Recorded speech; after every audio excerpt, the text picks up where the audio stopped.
Zachary Urbina.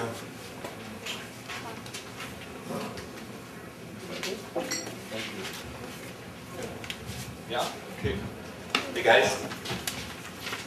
Thanks for sticking around. Leo, thanks for having me. Jeremy too. ATX for hosting, all that fun stuff. That's the last slide, which unfortunately we'll get to. I don't know. Maybe I'll stand. Maybe I'll pace. I think I'm good with pacing. So I like this idea, first and foremost, maybe I should sit, of this consensual social hacking of creative types by an ego-stroke. So you invite me here, I love to talk right in front of you, and then you get to get our influences. That's a win-win in my book. So what I do is I publish narrative nonfiction for about the last 5 or 6 years. I have to draw a distinction as to what that means. I'm not a journalist.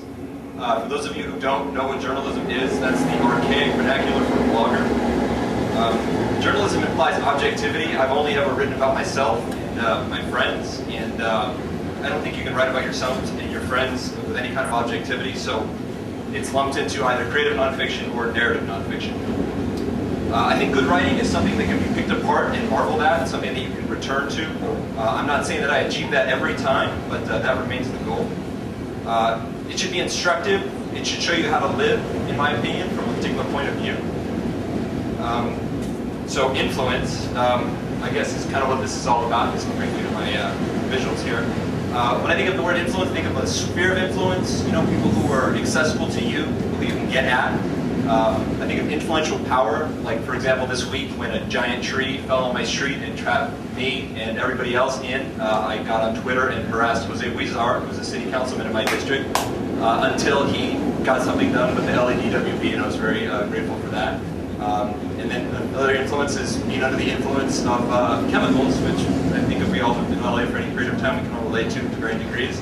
So by that definition, that influence is anything that reaches, anything that we let in, anything that gets through. And these are the folk that got through to me. This I would like to be ideally engaging and interactive, so if you have an idea or know an answer that I throw out, please just shout it out. Do not raise your hand, I will not call on you. Anybody know who this is?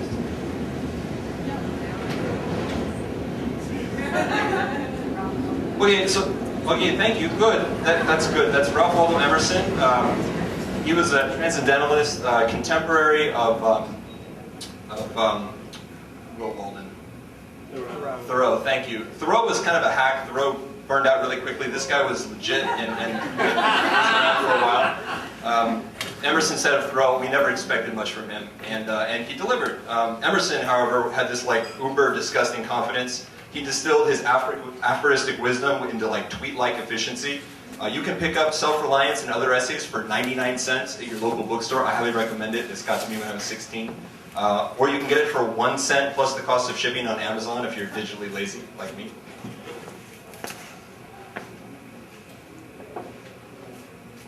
Anybody know who this is? Thank you. This is David Foster Wallace. He has published a number of works, not the least of which is Infinite Jest. Infinite Jest is 1,000 pages long. He was published in 1996. It's more or less set now, and I highly recommend it. It took me 5 months to read the first time I got to it, and he is this mind that's kind of fractally tangential, and I would recommend his essays first because they're most accessible as opposed to 1,000 pages of Infinite Jest. Anybody know who this is? Thank you. That's Dick Feynman. He was a physicist. He was at Caltech for a number of years. He also lectured at Cornell. I would recommend his Cornell lectures. Actually, Microsoft is doing something called Project Tuba, where you can see hours and hours of physics lectures. Physics is great. If you're like me and you're a person who kind of came up in the humanities, math was never something that you either felt confident in or like gravitated toward. Physics is kind of like this pragmatist version of math where it's like you're analyzing like the bounce of an actual ball or the drip of an actual drop of water as opposed to just abstract ideas in math. Feynman had this kind of domineering personality. He was from Far Rockaway. He's like this like totally intense New York Jew who was just amazing and won the Nobel Prize in the mid-60s. And I recommend the Project Tuba Cornell lectures. You can get them for free on the internet. He's an easy guy to love. But so far, what do we have here with these three guys? Anybody? They are all men. This is not a gender discussion. Thank you for that. Anybody? No? Okay, they're dead. Right. And so when you start to pick apart the constituent elements of people like this who are great and they left something amazing behind, if you're like me, you tend to it's like chewing a piece of gum until you destroy it. There's nothing left at a certain point. Like you've gobbled up all the eggs that the golden goose has laid. And so then that kind of brings me to a segue of analyzing people who are not dead. And so when it comes to these guys, yeah, fuck it. We're going to move on. I think there are geese who are still laying eggs right now, is my point. I'm not just trying to be crass. Anybody know who this guy is? Okay, there it is. Elon Musk. He runs a company down in Hawthorne called SpaceX. If anybody is familiar, it's a commercial rocketry company. They're taking over resupply and transportation to the ISS, International Space Station. He has this whole thing about making human life multi-planetary, and he will take SpaceX public as a company in the next year or so. As I mentioned before, they're down the road, like off the 105, off of Crenshaw Boulevard in Hawthorne. And he, not personally, they have 1,500 employees, but is taking life multi-planetary. I find that kind of inspiration, personally. I also mentioned that he's 40 years old. He started this company 8 years ago. So at the time when he started SpaceX, he was 2 years older than I was. And sometimes I feel accomplished, and then I see somebody like him and feel much less accomplished. Anybody know who this is? This is kind of a far cry. No? This is a friend of mine. She's at Carnegie Mellon right now. She's a PhD candidate. Do we know what the uncanny valley is? Anybody? Just shout it out. When animation looks too realistic. Okay, no, the opposite. it's when like if I were up here and I were like doing my shtick and not neurotic and weird like I am, but if I were like a robot and it were too fluid and too clean and too precise, you would be detecting what's called the uncanny valley, which is this bridge that we can't really cross in robots. You would know it's a robot. If it was me up here and I was an actual robot, everybody would be like, psh, no way, he's a robot.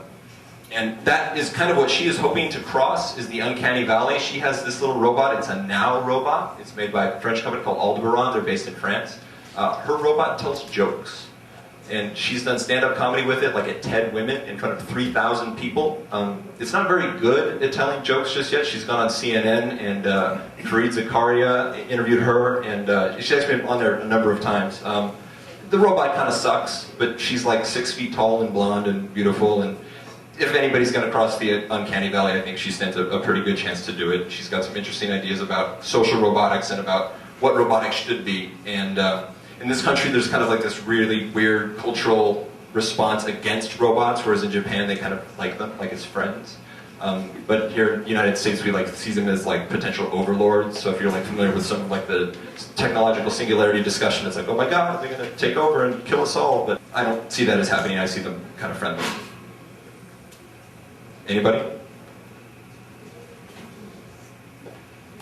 Okay, it's a far cry too. This is George Saunders. He's a writer.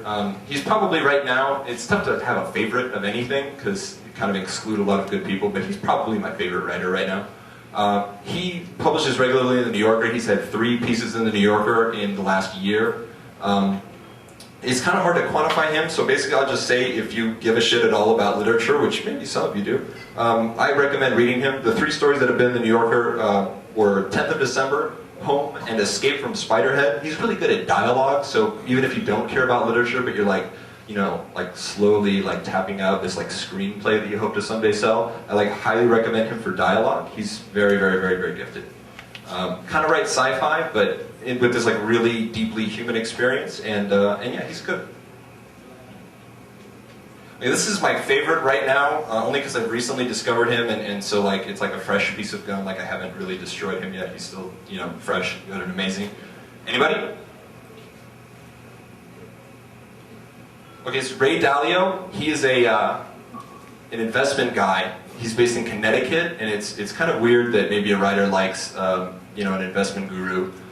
because maybe like I should see him as being evil, but I don't. I actually think he's brilliant, and I'm going to tell you why in a second. He published a 123-page treatise called Principles, and Principles is really special, and this kind of hits at the theme of a little bit about what I've been discussing tonight. He's all against having an ego, right? So anybody lived in LA and had to deal with somebody with like a really horrible ego, like just awful? Only one hand? You're liars, all of you. You're lying. 2 hands? 2 honest people in a whole crowd. Wow, that's something. Okay, so basically my experience is that people think they're great, and they don't like being proven wrong, and even if they are wrong, they still don't like having that pointed out. And he's very much against that, and it's all for the greater good. He manages something like $5 billion in wealth.